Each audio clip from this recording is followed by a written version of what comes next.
1482, Europeans came again along the coast of Ghana under the leadership of Diaz Arara, Portuguese.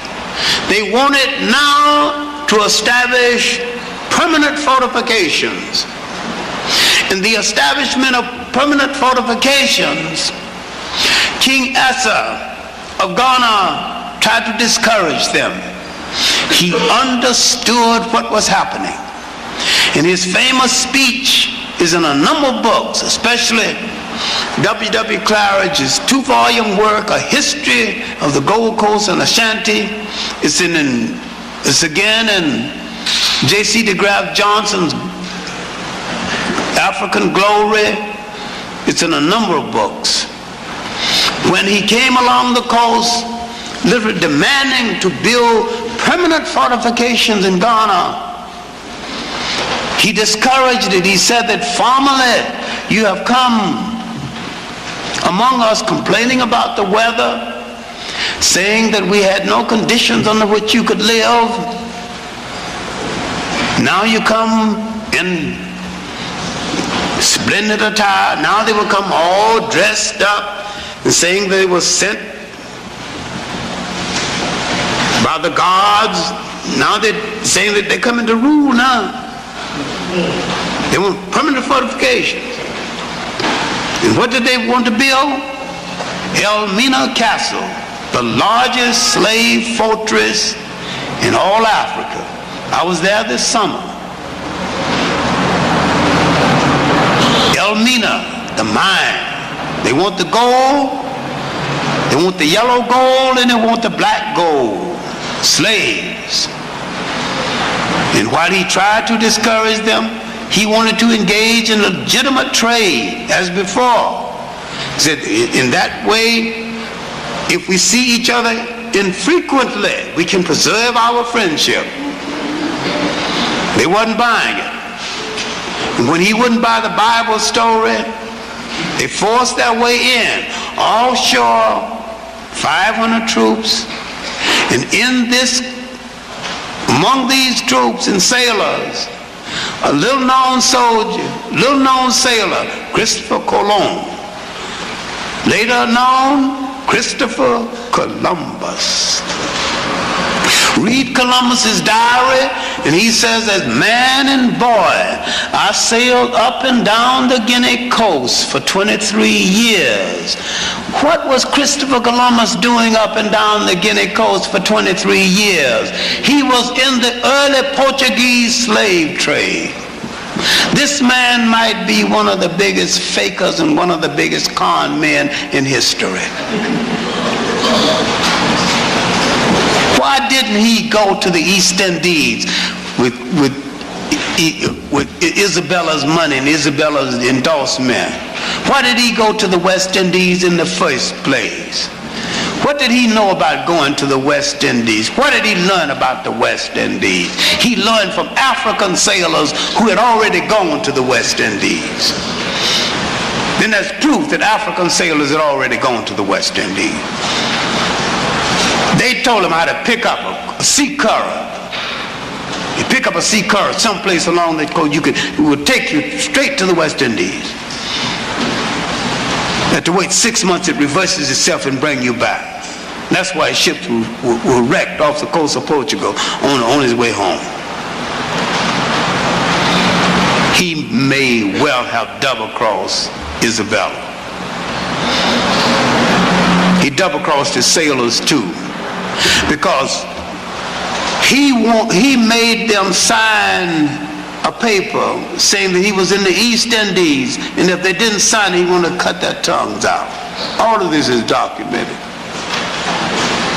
Read Van Sertima's They Came Before Columbus. Read it again. Read it carefully. But there's a 3-volume work also, hard to get now, Africa in the discovery of America. Because there's other works on the subject. There's a whole small library of books dealing with the pre-Columbian presence of Africans in the New World. There's a new book coming out right now at the University of California. Christopher Columbus discovered absolutely nothing. Never set foot on North America or South America. He opened up North America, South America for European exploitation. But the great tragedy was the entry of 1482. The building of Elmina Castle, the building in the beginning of permanent fortifications for Europeans. And another aspect of the slave trade forgotten was the entry of the Scandinavians and the entry of the Dutch. These wooden shoe wearing people who so clean, grow two lips, who so clean they even named a cleanser after them, Dutch cleanser, one of the bloodiest murderous slave traders that you can think about. So the coming of the Europeans was one of the disastrous acts of history.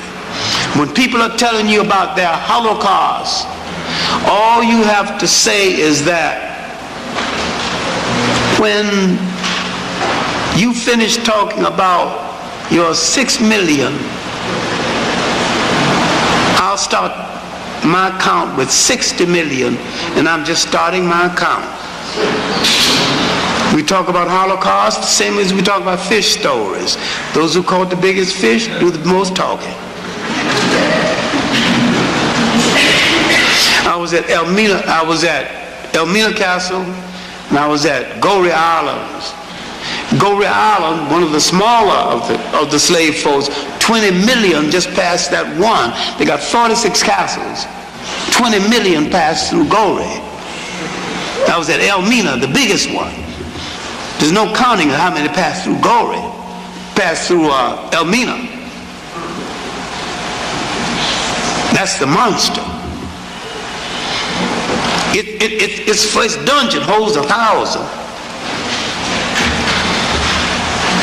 This the dungeon for the women holds 500, just for the women.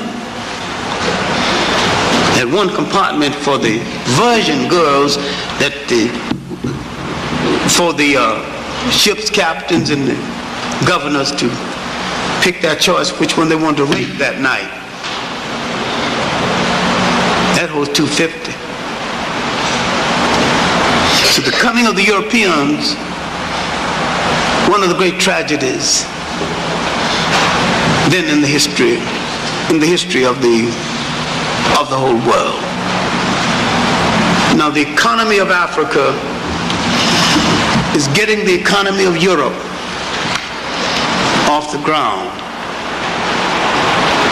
Europe now is emerging from the tragedy of the Middle Ages. It's emerging people poor, resource poor, and land poor. It's emerging into the world, and there is nothing for Europe to feed on within Europe. Europe has tried to enslave Europeans. It didn't work. Europeans hasn't got the physical energy to bring it off. The Africans, fortunately, have the physical energy to bring it off, and still have the physical energy. Europeans have treated Europeans so badly that when they try to enslave other Europeans to do the work, the Europeans can't bring it off physically. They cannot last. It does not mean that the Africans did not die wholesale. They did. But you had a reservoir to get more Africans. You just simply go back to the European reservoir. You got another weakling. He didn't have enough strength to hold up under the pressure of this grueling business. And it kept on and on. Nobody spared him, and nobody showed him any mercy. All right, the business was around France, was around England, was around Portugal, and Spain.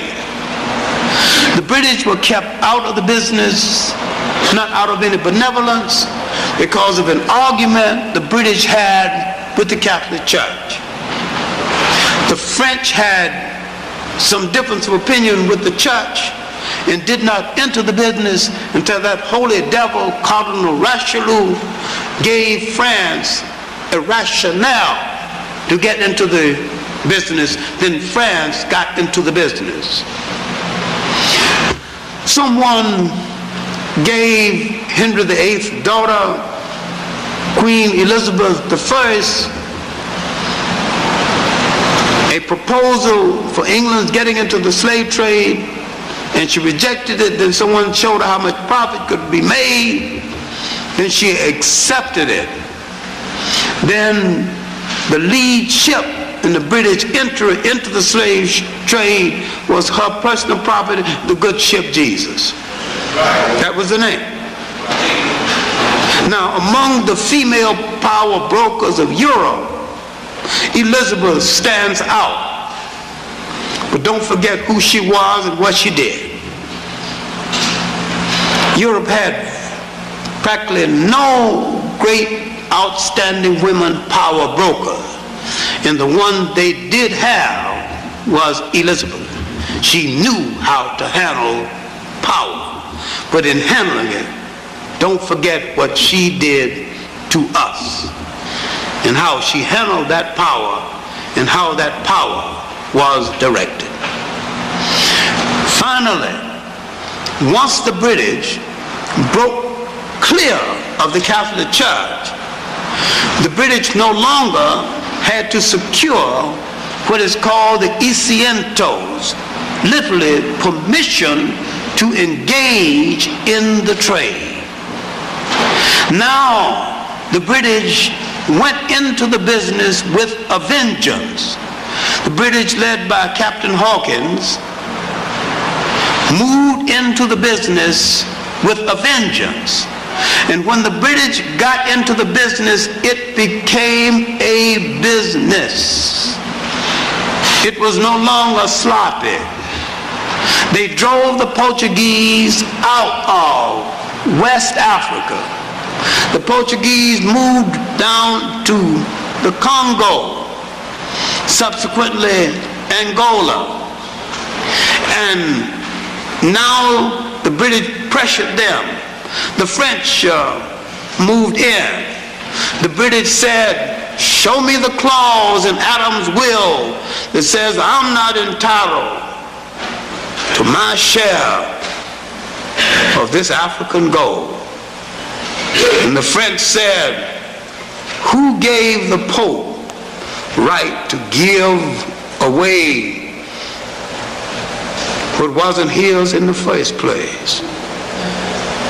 Francis of France.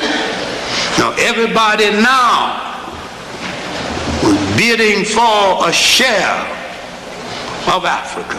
Look at the Portuguese in the Congo. They came to the Congo ostensibly to establish a partnership. And the Africans, believing them, did establish a partnership. Finally, the Africans who had taken Portuguese names, adopted the religion, Portuguese customs, realized that the Portuguese were trying to change the Congo into a slave colony. turned on the Portuguese and did a remarkable thing, remarkable in African history, remarkable in human history, drove them out and established the Congo as a free country in the 1590s. And the Congo remained free from the 1590s until 1884. In the 1600s, a great king came to power, Shamba Belongongo. And from 1600 on, next 20 years, they not only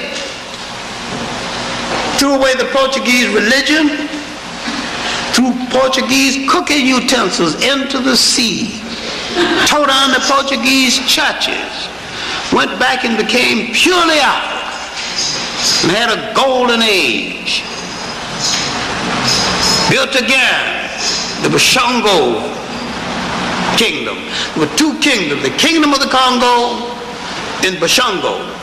And they came together now and brought that strength together. The eastern Congo and the Congo facing the sea. One of the most remarkable things, right in the midst of the slave trade and in spite of it. And all of this is forgotten. And yet it is well written about it. Belanger's daily life in the kingdom of the Congo, but principally Taude's work on the trail of the Bashongo. No shortage of books about it. And yet it is unknown. The Portuguese moved to what is now Angola, faced a king who wasn't ready to fight them, and his sister kept holding his hands, hoping that he'd get ready. His sister, Nzinga, because his sister held his hand, the Portuguese thought she was for them. She was holding his hand until she could get ready. Because he didn't get ready in time, she just finally pushed him aside and got ready herself.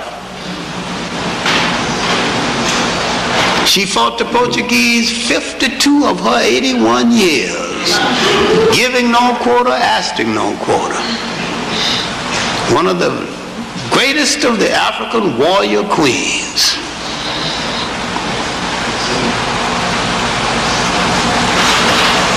She was from a group called the Jajars. She wanted to stretch an empire across the southern belly of Africa.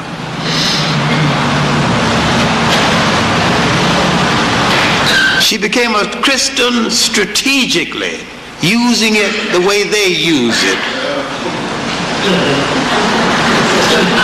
Strategically, for her purpose.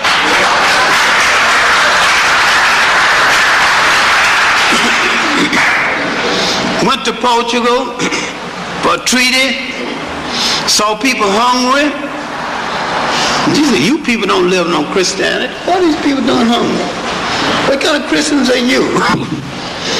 So we wouldn't permit this in our country. She peeped their card. She knew they were liars. Then she put one against the other. She bought guns from the Portuguese and bought guns from the Dutch and then some from the Finns. She manipulated them. Finally, they tried to force her into a battle. She wasn't ready for it. And again, they killed her sister and threw the mangled body of her sister at the palace door. Near the end of her life, she was forced to fight a battle that she didn't want. It ended up being neither victory or defeat. But this woman kept the Portuguese from the hinterlands of Angola for most of her life and kept the slave trade from spreading into Angola. The last of the great monumental female warriors of this part of Africa. And yet, forgotten in history. But they know her. They know they met a warrior. J. Rogers did a pretty good biography of her, but the best biography of her is written, was in French and it hadn't been translated, written by the young writer from Guinea, a personal friend of mine, Abraham Baby KK. But we need to, I did a long article on her in Essence about 5-6 years ago. No, about 10 years ago now, 75. That's 12 years. Oh God, things go fast. But now, in Southern Africa, the Dutch East India Company needed a filling station. And that filling station was really found by, they needed a filling station for those stopping en route to India. The French Huguenots had been there before. Others had been there before, but that was the reason Southern Africa was found. And there were some dissident people in Holland, Calvinists. You have to understand the Calvinists were religious dissidents and who think that God ordained them to look over the lesser breeds, and they declared that Africans are lesser breeds. And many of the Jews who had been in Spain helped to establish the Dutch East India Company and owned stock in the Dutch East India Company. After the Portuguese were driven out of the Congo and were forced partly out of Angola, they came around to establish themselves in what is now Zimbabwe and Mozambique. They met the Arab slave trade moving down from the north, and they established a partnership with the Omani Arabs, and they sold a lot of the slaves that went to Brazil were sold to the Portuguese by the Arabs. If you saw that fourth segment of the Africans when Al-Mazrui rationalized the Arab slave trade, he said there's only 2 million in the Arabian Peninsula, and kept asking, where did these slaves go? He wouldn't dare ask that stupid question to somebody who knows the history. Many of these slaves went to India, some even went to China, but a lot of them were sold to the Portuguese and went to the New World. A lot of them are in Brazil today because the Arab slave trade went into the millions, and it's now just 2 million. And if you read UNESCO documents too, you will see some good statistics on the Arab slave trade. But the brothers who belong to the faith still hadn't been willing to do this because they have been willing to deal in depth with the Arab slave trade.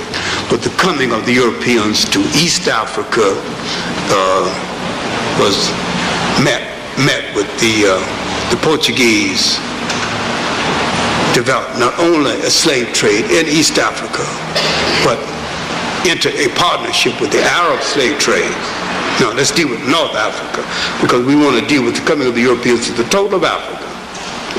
In North Africa, then part of the Ottoman Empire of the Turks, the Europeans, the Turks were Europeans, but then the Turks were challenged by the French and the English.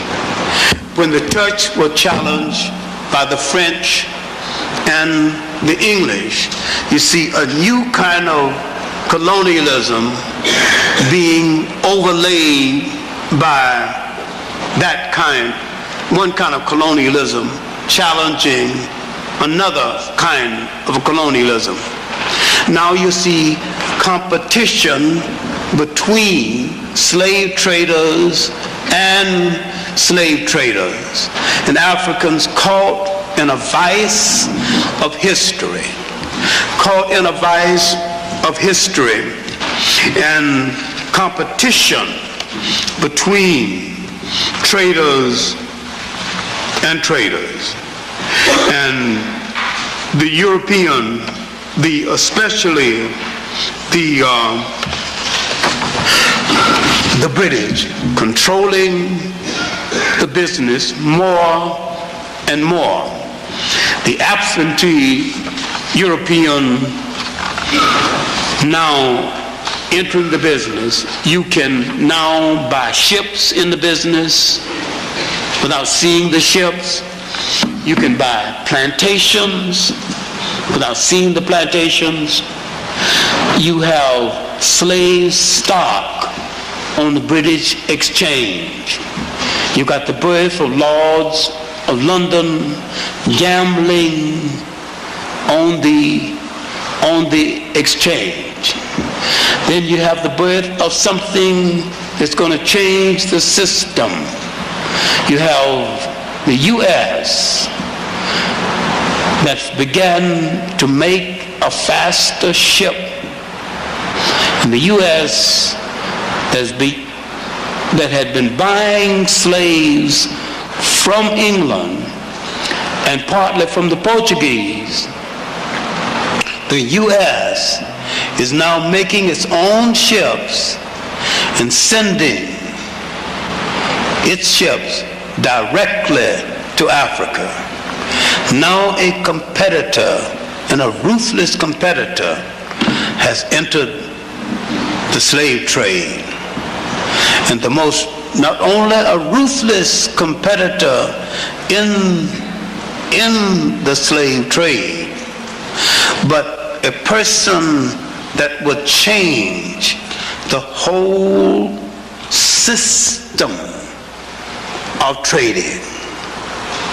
And the plantation system of the Caribbeans, this system is opening wider, because formerly the proving ground for the slave system in the Western world, the Caribbean islands, but the dumping ground for the Portuguese trade was South America, principally Brazil.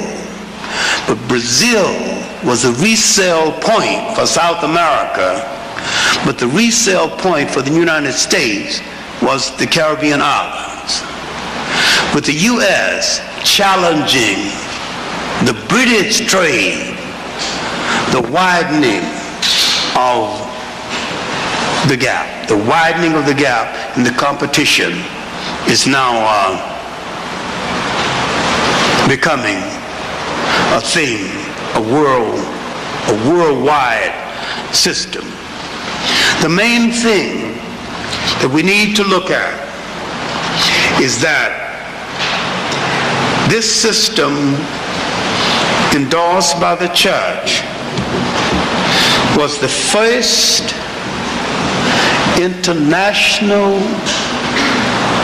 economy that touched 3 continents, and that out of this system came the basic commodity that laid the foundation for the modern technical capitalist world. And when you are making claims on the world, when you are making claims for reformation, when you are making claims for what is due you and your children in the world, your claims are too small, for they took away from you and drained away from you all the means that you could have had to have been nations, to have built empires, to have built schools, to have built Harvards, to have built Cambridges, to have built empires, to have built navies, and put you 500 years behind in technology, but what they took away from us laid the basis for the modern technical world. And I remember in Washington a few months ago, some German come into a meeting